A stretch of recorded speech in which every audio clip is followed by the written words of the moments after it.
I'm so excited to share tips to help you sound more like a native speaker. And really this means that you're going to sound more comfortable, more confident, and most importantly, more like yourself. So that just brings me straight into tip number one. My first tip for you is be yourself. A lot of times we focus on sounding like native speakers, and in my experience, you lose a little bit of your identity, whether you're copying someone or you're thinking of a character or your teacher who helped you prep. So the first thing I want you to do is think about, who are you? You know, a lot of times with my students, I'll ask them to say something and then I say, okay, let's now just say it in your native language. I may not know it, but I just want to hear it. And as soon as they speak their native language, their body language changes. They're more relaxed, they smile more, they move their hands. So these are really good opportunities to make sure that you're being you in English. So the first thing you can do for this is record yourself. Do exactly what I told you just now. Turn your phone on, record yourself on your computer, and maybe introduce yourself or talk about something that you know the vocabulary for in English, and then say it in your native language. Then look at the recording. You don't have to post it anywhere. Just take a look at it and see, how are you different physically and how is your tone different?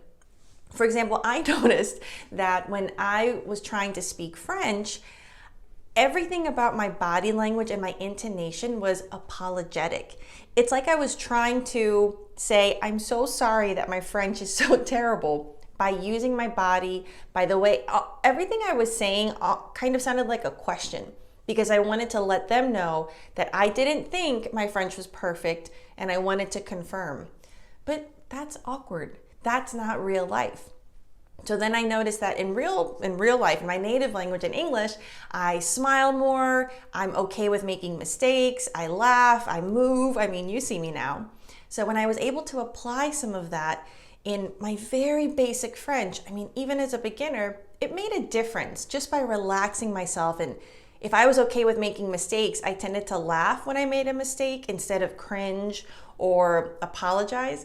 And then the person I was speaking to would laugh with me. So it became a really positive experience. So again, be yourself, and the way that you can do that is record yourself and compare how you say something in English versus your native language. And the second way you can do this is think about 3 words that your friends and family would use to describe you. If you're not sure, you can ask them. But typically when we take this thought process outside of ourselves, not what you think you are, but what your friends and family think you are, it's a little easier to come up with the answer. So do they think you're funny or serious? Do they think you're relaxed or maybe kind of shy? Do they think you're outgoing? So do you see where I'm going with this? So think of 3 words, either write them down or think about it. I'll be honest, if this is something that you're really serious about, I would recommend to write those 3 words down on a piece of paper, maybe a Post-it note, and put it next to your mirror or your computer or wherever you practice English. This will help remind you that that's your goal.